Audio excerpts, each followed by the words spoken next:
So on to the good stuff here. I'm going to introduce a Baylor legend a lot of y'all know.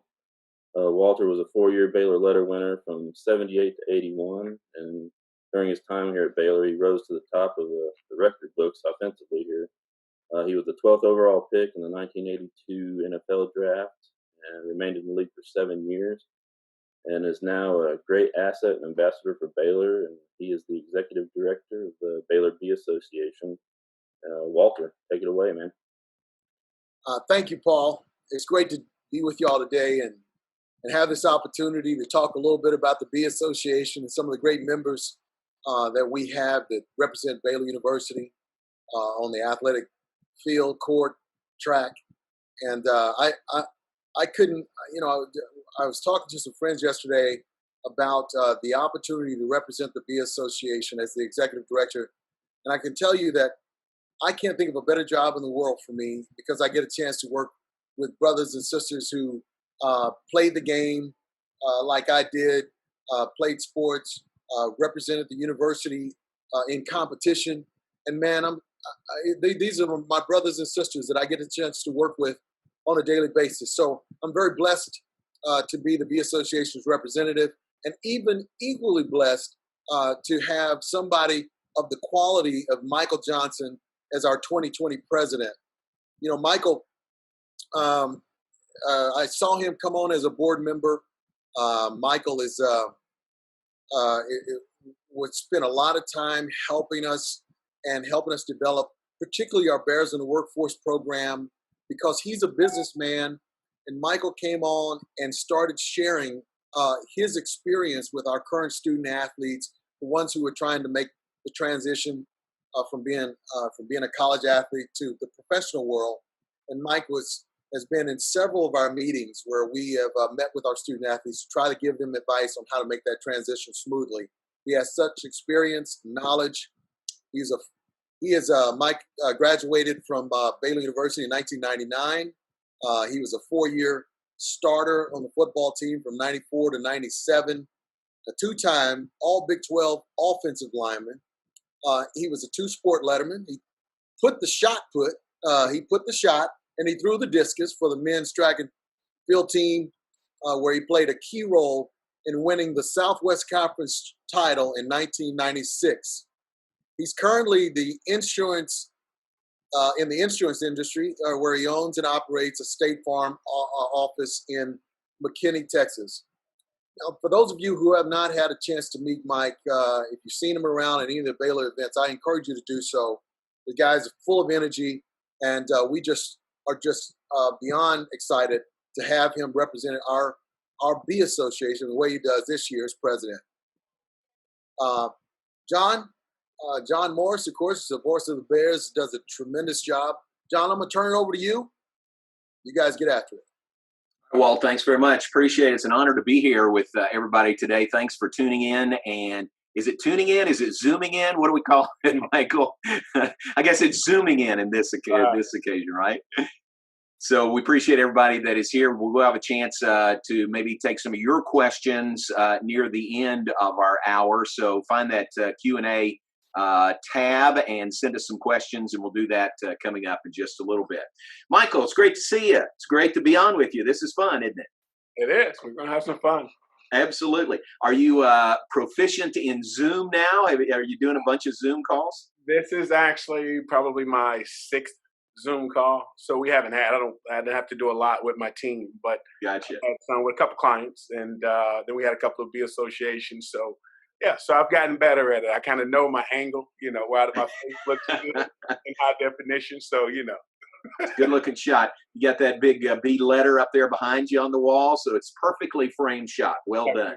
I didn't do it. I didn't put it up there. It would be probably a little crooked, but my team did it for me. So I'm thankful. Yeah. Very well done. Well, fun to catch up with you and visit with you a little bit. Let's address the elephant in the room. Some people tuning in and they say, man, Michael Johnson, when he ran track, he just didn't look the same. Well, this is football Michael Johnson. That's how I refer to you, as football Michael Johnson or Big Mike. Right. I can work with that. Is that fair? Yeah, that is fair. Yeah. I think a lot of folks, one of the first times when I first opened up my office here in McKinney, I'm not even a mile away from MJ's spot. Right. A guy came in and he was like, "Man, you do insurance too?" I'm like, "Do I look like the Michael Johnson?" Right. He's like, "I just wanted to come get an autograph." I said, "I can give you an autograph, but it's not Yeah. Yeah. fun. There's no gold shoes. I don't think they have a size 16 gold shoes. That's for a fact." That's funny. There probably have been through the years, with the Baylor connection. There've been a lot of those instances, right? Oh yeah, absolutely, yeah. And then of course it's funny when we had and obviously I know MJ and we would be out and they'd be like Michael and we both turn our head. I said no, they're not talking to me. They're talking to you. Right. And you guys worked together a little bit through the years, also. Yeah, a little bit. They had at the end of at the end of his career, he was already out, but he would come back. My best friend Dion Miner is his one very good friend of his. So, and throughout the years, we've traveled to Puerto Rico. I went over there with him and hung out. And he's a good guy, and it's good to see him doing good. That's cool. Walter mentioned your time at Baylor, 1994 to 1997. 4-year starter in the offensive line, which is amazing. We think about coming in as a freshman and starting, at Baylor. What stands out in your mind? What do you remember most? What do you remember most fondly about your time at Baylor? You know exactly that. I think when I thought about it, that was my mission coming in. I mean, everybody kind of came from Katy. I was out of Katy Taylor, and my mission was to come in and start. So when I came to Baylor, I said, you know what, I want to get there. I want to show them that I can play and see how, see if I can, get into the starting lineup. But of course, coming into college, it is a totally different level. I remember I went against Big Daryl Gardner. He's 6'7", 300, winning the first round. I said, man, it is some grown men up here in this league. But I did get a chance to do it. And so it was a mission that I wanted to do, and I was glad I got it started the right way. So, did you? Was that part of your decision to come to Baylor? I mean, were you looking for a spot where you could come in and start? Yeah, great question. I think that it really truly was. I wanted to when I was being recruited. I was being recruited by pretty much everybody, and it came down to Baylor and A&M, and I remember precisely. A&M coach told me he's going to redshirt me, and I said, really? And I was like, oh, okay. And Baylor said, hey, we're not going to redshirt you. We're not going to promise you anything, but we will give you an opportunity. And I thought that that was a deal. My dad was big time A&M. In fact, he was like, hey, you can't make a decision. You know what? I'm going to make a decision for you. And I was like, no. Come on, Dad. I said, you're not getting up at 5 a.m. to go work out. He's like, you know what, son, you're right. He said, I just want you to make a decision and stay committed. And so I committed to Baylor. And that was one of the main reasons why. So, win for Baylor right there. What, as I think about your years, 94 to 97, you started out in the Southwest Conference and you ended in the Big 12 Conference. Big 12 this next year will celebrate their 25th anniversary. Doesn't seem possible, does it? Come on now. That's not fair, John. That's not fair. No, I'm right there with you. Come on. No, I'm right there with you. Right. It's a blessing to be here. At the first 2 years, and I love the Southwest Conference. I really did. I thought that it was a great experience, because that's what I knew. Initially, I was from Chicago, and then I moved down to Katy my junior year with my dad, and that kind of woke me up to the whole Texas and right. Southwest Conference, Southeast Conference, all that. So I thought I was going to go back up north. I thought I was going to go to Michigan. I didn't, but I ended up staying here, and I was happy that I did. That first 2 years was excellent. We did well. Won a Big 12. Big 12. You hear me? Southwest championship, and then we got into the Big 12, and it was just it wasn't that it was elite. Like we played Nebraska, and they were elite. But at the same time, I didn't feel like it was that big of a difference. I think it was some adjustments that needed to be made, and most of the adjustment had to be made by the individual athlete, in my opinion. So, but I loved it. I enjoyed it, and still do. It was, it was a big change, wasn't it? I mean, Southwest Conference. I didn't grow up here. I grew up in Kentucky, but Southwest Conference, you just know that, and the rivalries are ingrained, and all of a sudden, it's new rivalries starting with Nebraska, and Oklahoma and Oklahoma State, and at that time, Kansas State, Missouri, those schools. So there were those new rivalries that were starting at that point? You know what? That's a great point. The UT, the A&M, uh, Rice, SMU. That was the Southwest Conference, basically, Texas Tech, etc. But then when we went out, I'll never forget the year we went to Nebraska. The year they won. No, that wasn't the year. The year before that, they did not. In '97, my last year, they did win. So did Michigan. We played both. Talking about an out of conference schedule. Could you imagine? So we played both on the road. When we played Michigan on the road, we played Nebraska at home. But I'll never forget. We were down. I think we were down 42-0, 42-7. We may have scored one touchdown, and we come out to halftime, and their stands are like above the way they're the stadium is, and they're up there. They're just cheering like we're the home team, and I'm like we're getting whooped. Yeah. But so it was a different type of vibe, but the stadiums got much bigger. I mean, I know UT and A&M have huge stadiums, but that was kind of that's the one difference that I did see, is that was the norm, So, but it was good. I enjoyed that. Great atmosphere there in Lincoln. Always enjoyed that. What about that trip to the Big House to play in Ann Arbor? Oh, Now that's a big house. that's a big. But you know what? Seriously, out of all the stadiums, there was 100,000. It was the most Huh. quiet. And I found out later that majority of people that attend are alumni, so they're just not as rowdy. Gotcha. They're just kind of laid back a little bit, and that was the thing. I noticed it was real calm. It was it just wasn't. But it was a good game, or like Nebraska's game, but at the same time, it's a little bit more. It was a little bit more calm than normal, but definitely an experience. I try to tell my kids, they don't believe it. They don't believe that dad played here and that. So one time, as a matter of fact, after there's no new like football games on, so everybody's repeating, putting on reruns. So the Longhorn Network had the game on, and the Bears game, and I'm like, oh, there we go. There's your dad right there. See, I told you I was good. So it worked out all right. Yeah. That's great. What the guys you played with through the years here, you naturally are you reach out, you stay in touch, with guys. Have y'all done a good job of staying in touch with each other through the years and finding ways and time to get together? You know what? We have. I think the good thing about social media is that you can see people from afar, and then when you do see them, you see that their kid's graduating or their daughter is doing some magnificent things and they're taking trips. I think that's the power of social media. I think that's the things that we forget about. So we've been able to connect, and it's a lot easier to connect with people nowadays because of that. Obviously, what we do with the B Association, trying to reach back out to all alumni to bring them back in is critical. So anytime we have events, and we do a lot naturally, Walt and the team, everybody does a lot of events that kind of help bring everybody back so that we can kind of fellowship, network a little bit. So yes, we've done it, and we'll continue to.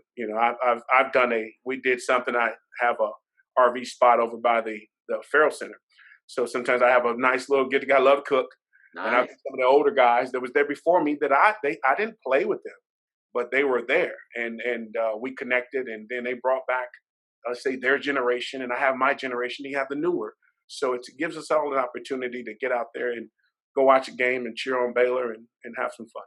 Yeah, love that. I know you've always stayed involved with the B Association, the Letterman's Association. What was that really made you want to, be a part of that and be a leader in that and stay involved? You know what? I think that the main reason that I got involved, I am a Baylor letter winner. I think that it was important to get in and start to build those relationships with ex-athletes. I know that back when I left my senior year, there was some, maybe a little tension, a little, choppiness in the water. I wanted to get in there and start, show them, hey, a familiar face, somebody that obviously wants to build those bridges that may have been, kind of washed away or whatever, and help them get back and get involved. I think that's very, very important. I think the main reason why was to give back, was to connect that. It was so important for me to get back and be able to get and really connect with the younger generation, because I know when I left, I was a little bit I wasn't lost. I had my job before I left, but I know how difficult it is to transition from football to the real world. I think too many times, and that was something that I told Walter and the rest of the committee, like, this is something that I want to do. I want to get back and I want to get in and I want to catch them when they're sophomores and juniors and seniors so they know there are other Baylor alumni out here that wants to get you out here in the real world so you can represent your family, you can represent Baylor, you can do some things that's positive, etc. So that was my main mission. And I think that we've done a magnificent job with, Bears in the Workforce, which Walter kind of talked about early on, where we get there and help them with interviewing skills. We help them with how do you write a resume? How do I come out? What do I do? I tell a lot of them, you know, reach out. There's nothing illegal about you reaching out and saying, hey, Mr. Johnson, how are you doing? I'll give you an example. Jalen Petrie, he really does. I give this, he texts me, and Mr. Johnson, how are you doing? I'm doing good, man. How are you? How's football, man? Are we working? We're back to work. He's like, I'm really thinking about becoming an agent. I said, excellent. I can help you do that. That's not a problem. And that's the power in that. Well, I'm thinking about coaching. Whatever you're thinking about doing, son, it's okay. You have resources. And I think that is so powerful. So that really, in a nutshell, tells you exactly why I wanted to get into the B Association and get back. So it's a great story. It really is. Does that come from, it can come from one of two ways for you. One, that somebody did that for you, and helped you, show you the way, or maybe it came from the other side where nobody really helped you and you saw that need that you needed to help fill that role with current student athletes. That's really is. It's an excellent question. I think that it's a combination. I think more or less it's more that nobody really did. And I'm blessed and I'm thankful that I had that mentality, that I used what the whole football mentality gave me, was take that same energy, take that same work ethic, take that same discipline and bring it into the interview, bring it into my business world, bring it to my friendship, my family, etc. So that has to, but in order to do that, you need somebody that can kind of help guide you through that. And I think a lot of times we don't have, for athletes, you got to think, athletes, since their little league days, everybody's doing, especially if you're good, everybody's doing everything for you. So you really don't learn how to this is what I got to do. I have to do it myself. Somebody's setting up your schedule. Somebody is getting your tutor. Somebody is taking you here. Somebody's telling you when you're going to do that. So I think that the main thing when it comes to that is that I wanted to, it was important that with that whole transition piece is that they have some guidance, somebody that can assist them, tell them exactly what to do, not pertaining to football, but the real world. And that will be my mission. That will be my mission. So it's really good. And you overcame your shyness and you're just such a quiet, reserved guy. You overcame that very well. Yeah, it took about 2 minutes. Yeah, it did. No, you've got the great personality for that. Yeah, it took 2 minutes too long. Yeah. Not only have you been involved with the B Association, but now in the leadership of the B Association. You've been president this year. This might have been the most interesting year to serve as president of the B Association that we've ever had, right? I tell you what, look, we got a new coach in. Then after that, 2020 came and just took over. But it is what it is. I tell people all the time. I tell my team. I tell my family, my kids. It's universal. This is affecting everybody in the world. It's not anybody individually. The question is are you reactive or proactive? And I choose to be proactive in a lot of things that I do. I try to teach that to my son Joshua and Jace, my daughter Taylor. I try to teach them to be proactive, even when it comes to washing those dishes. I need you to be proactive. Not voluntary, not optional. Not voluntary. How old are your kids? 12, 14, and 16. Well, we'll be 16. So stair steppers and nice. 12, 14, 16, and they're awesome. Very nice, very nice. You've mentioned it sort of in passing that you're an agent, State Farm agent. What was the path that led you to where you are and what you're doing right now? I think the I can go way back to. I've always said that how sports played a role in my discipline and everything. I think that's important. So I really do that. My dad played a tremendous role. He was a very successful uh, sales representative with AT&T. Used to be Southwestern Bell, and then some other things. Right. But so he kind of set the tone and kind of showed the way, and I think that was important. So I kind of took that and saw some of the things that he did and mimicked that. And of course, bringing it in after I left Baylor, I got into the mortgage industry. I worked for Countrywide straight out of, and it was a great program that they had. And it was supposed to be accelerated, but it was, and it did exactly that. So I was blessed to be able to be part of that particular program. And then I did the mortgage industry for about 12 years. I was a branch manager for Turtle Creek office downtown, and I opened up the first Frisco office with Country. So I did some great things at a young age, at 25, 26. So that was excellent. And then when I was approached by State Farm when I was young, about 28. I'll never forget. And the gentleman who runs the whole territory came in. He was like, "Hey, I heard a lot of great things about you. We want you to be an agent." But I was young. I was making great money, and I was not ready, truth be told, and in hindsight. But I'm glad I didn't do it then. I told my wife then. I said, "Hey, if the next time they approach me, I'm going to take that leap, and I'm going to go do it." That leap happened in 2009. And then from there, I've had my agency open since 2011, and we're doing an excellent job. Yeah, so looking forward to it. That's a great story. They recruited you, basically. They saw something in you and wanted you to be a part of Yeah, that is true. They and the thing is, and I guess my message to a lot of student athletes, anybody, if you're not an athlete, is that you get out here and you work hard and you set you set the bar. People will come. They'll see and they'll identify what you do.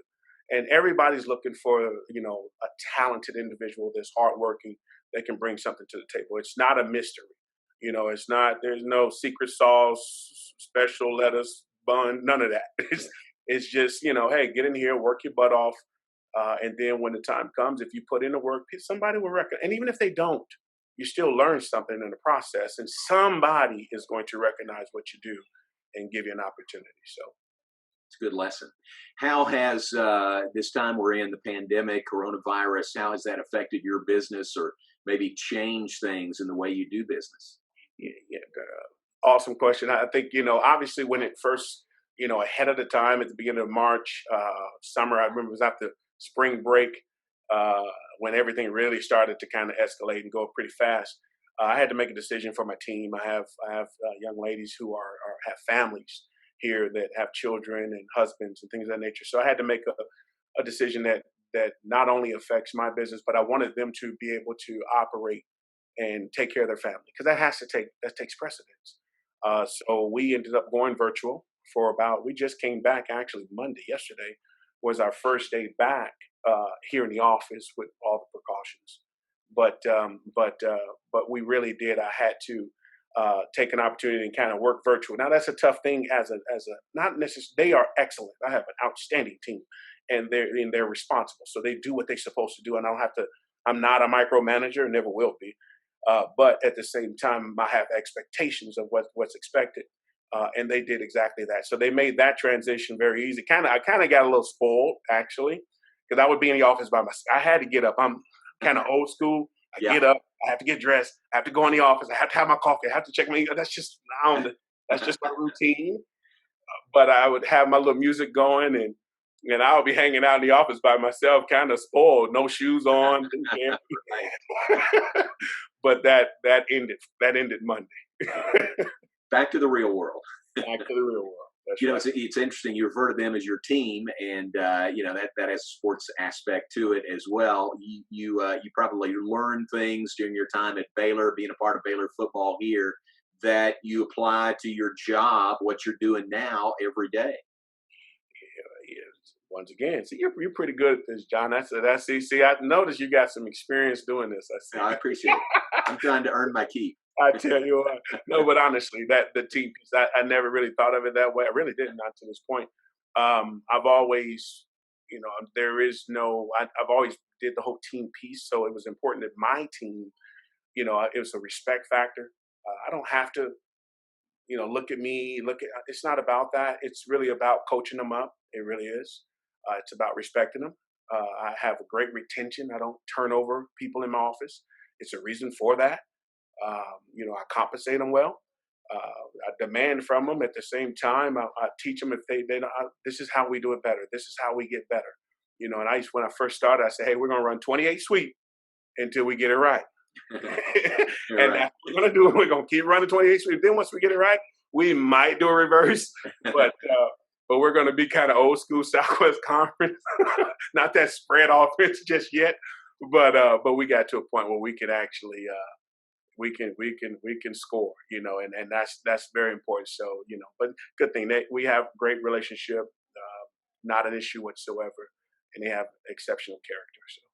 Very nice, very nice. I'd welcome the opportunity to work in your office. I bet that'd be a great, pleasant experience. Yeah, thanks. What advice would you have? So you've been through this. What advice would you have for current student athletes? As they are, it's hard work to be a student athlete at Baylor at any school because you're playing your sport and you're also doing everything else that goes along with it. I mean, you've got to be disciplined and everything that goes along with that. But what advice would you have as they're going through that process right now, knowing that an end goal might be, like Jalen Petrie told you, he may want to be an agent like you are at some point. You know what? I tell them to, like I kind of mentioned, to be a student athlete is a privilege. I really believe that. Now, some people may think opposite. I think that, the ability for you to come and play and have fun and the lifestyle that you live is different. It is. But I look at it as a privilege, and the fact that if you can, take advantage of that opportunity, take advantage of that privilege. I used to tell a lot of my friends that play professional ball, I said, use that star on that helmet while it's on the helmet. After a while, then, you can't. So, but I tell them to take the same approach, the same blood, sweat, and tears, the same energy that you have to go to the NFL. Take that same approach. Take that same work ethic that you had when you wanted to get up and go work out. Take that and bring it to the business world. Bring it to your office. Bring and apply it. Have that discipline. You want to work harder, you got to stay in the weight room. You want to make more money, then you have to put that time and effort into your business. And that's what I preach more than anything else. But it's a privilege and it's honor. I tell them every day, I'll take an athlete. Give me a student athlete every day, all day. I actually have an intern who's in my office now. He just started Monday because we had to change up the way it was. Wish we had started a long time ago. But he plays linebacker for a school. And he's here and he's working. And I'm like, listen, take that same energy and bring it to what you do there. But bring it here to the workforce, and it's important. So that's the main thing. Is that use that. Don't lose that. Do not lose that energy. Bring it, and you'll be surprised. You'll be pleasantly surprised what that does for you. Because give me a student athlete every day, all day. Why? Because I know they've been tested. I know they had to get up at 5 a.m. I know they had to go and run to the place to get taped up at 2 o'clock. I know they had to work to 5:30. I know they had to run from there to go and eat. I know they had to leave there and go get a class that they got a C- or a C in that they're trying to get. I know all of that. So I know you've been battle tested, and I'll take that all day long. It's great advice. That really is. All right, I know we got a lot of folks that are tapped in, watching and listening. We'd like for them to be involved also. If you have a question for Big Mike, just click on the Q&A tab, I guess it is. On mine, it's at the bottom of the screen. Just type in a question there, and we'll get to as many of those as we can. So now's the time we take your questions. And Mike, while we're waiting on some of those questions to roll in, and this should be fun, for both of us while we we get questions from the floor, basically. What do you do in your off hours? What do you like to do maybe on the weekend or in the evenings, hobbies, anything like that? How do you spend your time there? I think since prior to COVID-19, I was pretty much with my kids. I'm very active. I was the head coach of the football team. So that would keep me busy on Monday, Wednesday, Fridays, and Saturdays. And then, of course, after that with track, I actually do a little coaching training for the shot put and discus. So I do that for our team here at Team Quest here in Allen.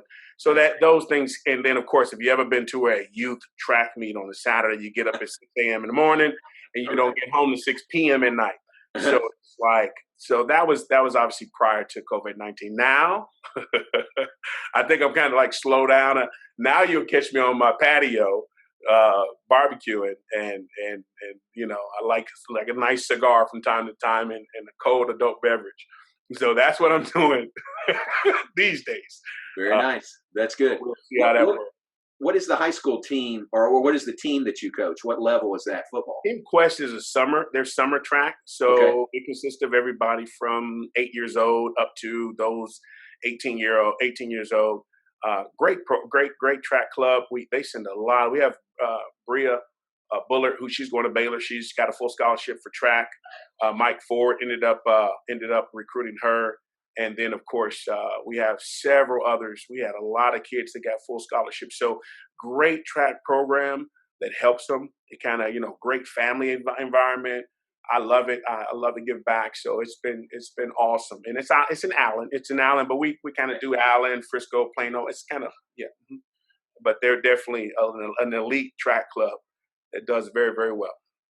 So the student has become the teacher. Now you're coaching football and track. And we didn't talk much about your track time here at Baylor. You were part of a really good team, a conference championship team in '96 with Baylor track and field. Yeah, they had some great athletes. I mean, that was, obviously that was, Clyde Hart had them coming in there and they were rocking and rolling. And I was just glad several of the football players, actually what's crazy, we had 4 of the top 8 shot putters in the state on the football team. Yeah. Really? Oh yeah. So 4 of the 8 were there, including myself. And now, so, Clyde Hart didn't put a penny into that. It was just, he had all these shot and disc guys that came on board. So that was awesome. So we was able to kind of contribute a little bit. I didn't contribute as much as I should, but my teammates did. Big Fletcher and David Dukes, they were throwing it and it helped them get some extra points. And that's the difference maker. It only takes, 2, 3, 4 points to win it all. So. Oh yeah, absolutely. Did you like that? I mean, was that sort of an outlet for you? From football, and then track, it's something different. You're doing something different. Did you really like being a part of both those sports? You know what, track guy, I tell Dion Minor all the time, track guys are different. He'll tell me that football guys are different, but whatever. Right. So, but we get out to the track and, and I'm out there running around and doing my little thing. It was a change of pace. You were out there, wasn't out by myself, so it was a nice change of pace and, and everything. So that worked well. And I actually, truth be told, because of that, I was able to build some really, really good relationships with Mike Ford and Tony Miller. And I can go down the list of people that I met from track. My best friend is a track guy. So that's important to me. So that lets you know how much that played a role. Because other than that, our schedules are so different. We probably wouldn't have connected, So I really do appreciate that opportunity. Plus, it works out well with those reunions. You can come to football reunions. You can come to track and field reunions. You're just welcome for any of those. Take advantage. Act like I'm the real Michael Johnson. That's exactly right. Matter of fact, you didn't know I have my track meet in April. It's called the Michael Johnson Classic. That's exactly right. I never made that connection. That was you. Right. I wish they would give me a free ticket. How about that one? Yeah, that's very good. All right, we do have a question. We're open to questions, those of you that are with us on the Zoom call, and we appreciate everybody that's here. First one is from Doug Furch. What has been your toughest challenge during this time, and how did you deal with the challenge? How did your athletic background assist? Good question. Well, great question. I think, obviously with exactly what's going on, there's a couple of different things going on right now, obviously, that are important to a lot of people. I think that we talked about team. We talked about that early on. I think it's so important that everybody truly comes together as a team. Sometimes there's some people on the team that we may not have gotten along as well, but we figured out a way to work together and accomplish great goals. There's a lot of people that maybe There's guys on the football team that we wasn't the best of friends for whatever reason, but today we talk, and when I see him, I shake his hand and we have conversation. That's how his wife and kids are, and there's a respect factor there, you know. So I think that more than anything else, sports naturally we could care less who's on the other side. We line up as brothers, we play as brothers, we execute, we win as, but we lose as brothers, and I think that's very very important. So if it's one thing it's taught me how to work with everybody, you know, and through the good and the bad. And I think that's important in today's time. Good, tremendous perspective there. And Doug, good question. Got another question from Ryan Boyd. He says, Mike, really appreciate hearing from you today. Can you talk at all about the upcoming football season? Just from your previous experience, how will it be to adjust to a new coach, especially with the challenges of the virus? And maybe just your general thoughts about the team, the Baylor team, and Coach Aranda. You know what? I mean, I think obviously what this has done, and let's go back to the COVID-19 piece. What it's done is stopped, you know, us the opportunity to really get to know Coach. But he's not the only coach, you know. I mean, that's going through this particular. Now he might new, but he's not the only coach, which is a challenge in itself. What I do know is I look at his pedigree. I look at where he's come from. I look at what he wants to do. I love, more importantly, he started off with a great staff. I actually played for Coach Wickline. I actually played for Coach Wickline. Crazy guy. I can give you some stories about Wickline that I still say today, truth be told. So when I see him, you know, I'm going to tell him. But Coach Fedora, you know, so I can see him bringing back some people that I remember, and I know how they made me feel, which is important to these young men that they're trying to recruit. You know, so I like it. I really do. I think that, you know, Baylor overall, you know, Rule was great. I appreciate it. Thank you very much for everything you did. I think that he's going to come in and do an outstanding job with this team. I really do. And more importantly, we're in Texas. And Texas is, I remember when I came from Chicago, and I was like, man, these boys are big, strong, fast, and this is what they do. And it made me step my game up. So we're filled with talented athletes all around Texas. We have to go and get those talent, the right ones, not everyone. Okay, we don't need every athlete. That's a fact, but the right ones that have that, you know, the type of thing, character, things of that integrity, things of that nature that we're looking for. You know, they're going to make mistakes. We all do. I make mistakes.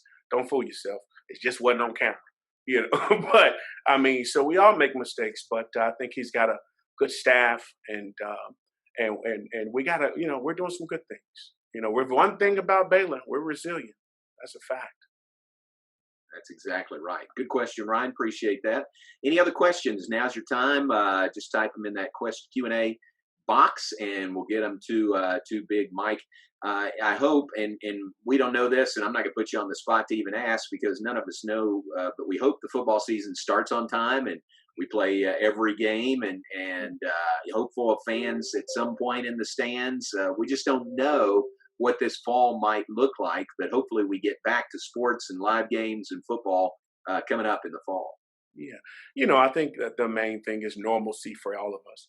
I talked about bringing my family, which is my family here. My family is getting back to some normalcy. You know, we're all aware of what's going on, and we're cautious. So you got to be respectful. I always tell my kid, you better respect COVID-19. If you don't, it will show you anything in life. When you don't respect it, it'll show you something different. But I feel like it will go on. I think as we all start to kind of see what's going on and the data comes in, we'll be fine.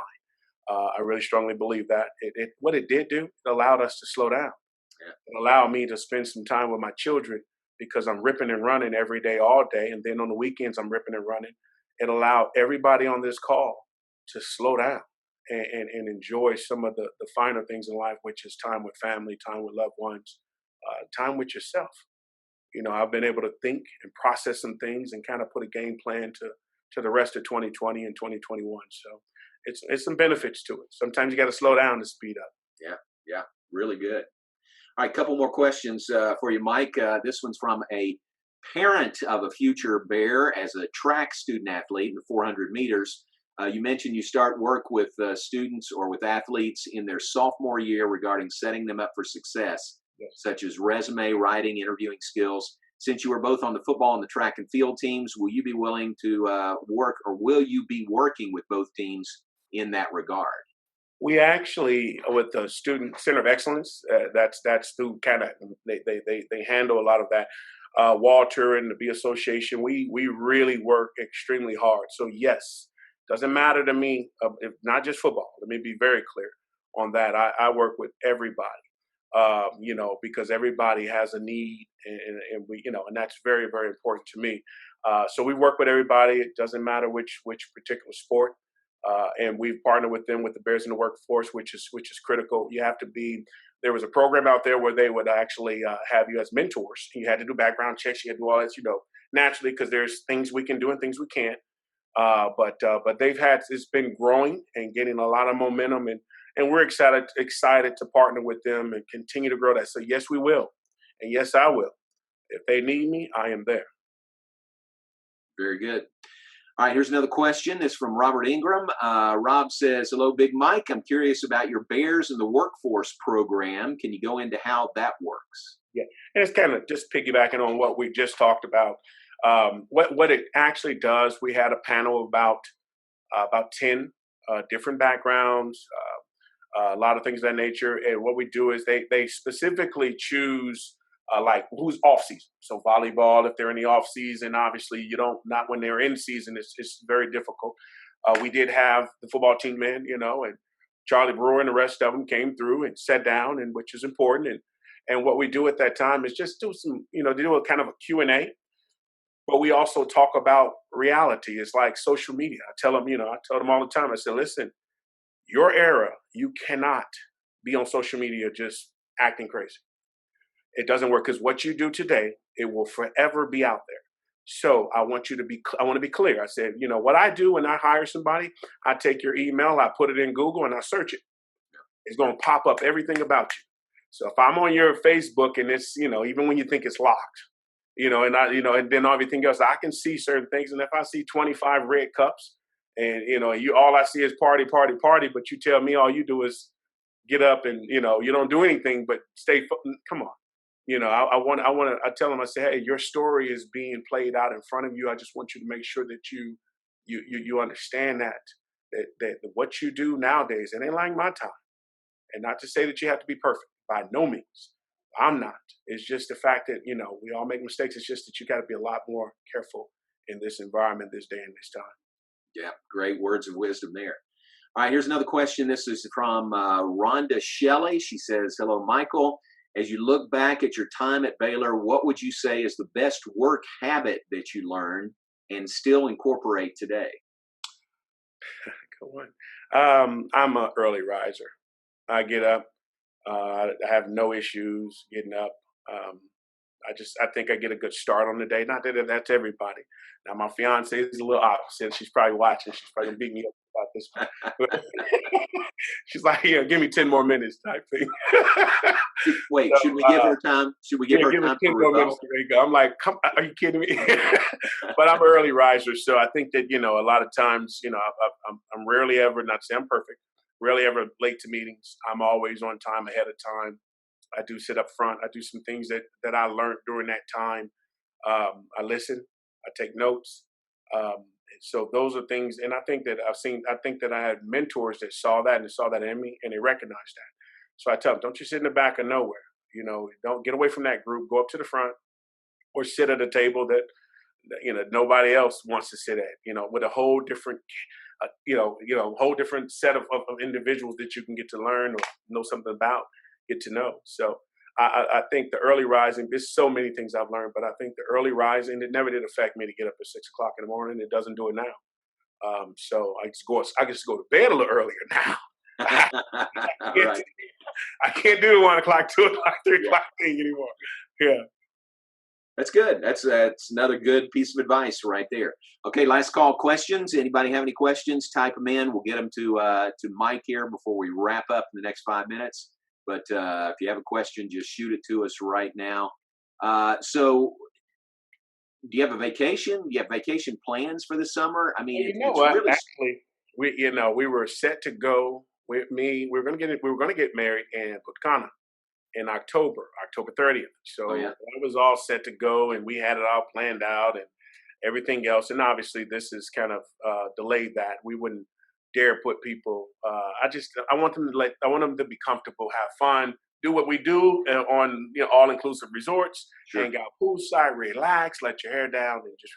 I didn't want the pressure of what's going on in the world right now to affect that. So we delayed it.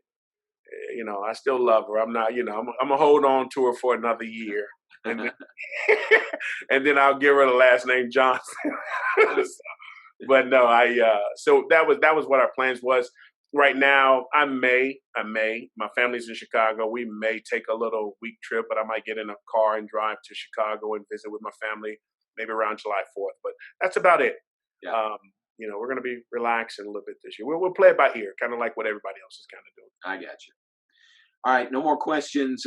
Final thought, and then we'll let Paul Thorpe wrap things up. But it's evident, anybody that knows you or anybody that's listened to you today, it's very evident how much you love Baylor and Baylor University and Baylor athletics. It's been a big part of your life during your time here, but it's still a big part of your life, even post-graduation. And I just want to say thanks for that. I mean, you are a great representative of Baylor University and Baylor athletics. And Mac Rhodes, our AD, likes to talk about preparing champions for life. And you are a great example of that. And you're helping light the path for current student athletes, who will be graduating and in the workforce soon. So I just want to say thank you for that. And I just appreciate the way you've lived your life and the way you represent Baylor. I really do appreciate that. I think that is my goal. Represent, for my family, for my children, kind of lead by example, regardless. And I won't stop doing that. As long as I'm here, I'll continue to do that and to the best of my ability, and that's critical. So I appreciate it. Thank you very much, John. It's always been a pleasure. I was wondering what took you so long to interview me back in the day. I thought you to interview me first, but it took your sophomore year. You didn't stop. But there you go. But I was like, what's taking you so long? That's great. I need to be on camera. Yeah. That's great. I love you, man. Thanks very much. I appreciate it.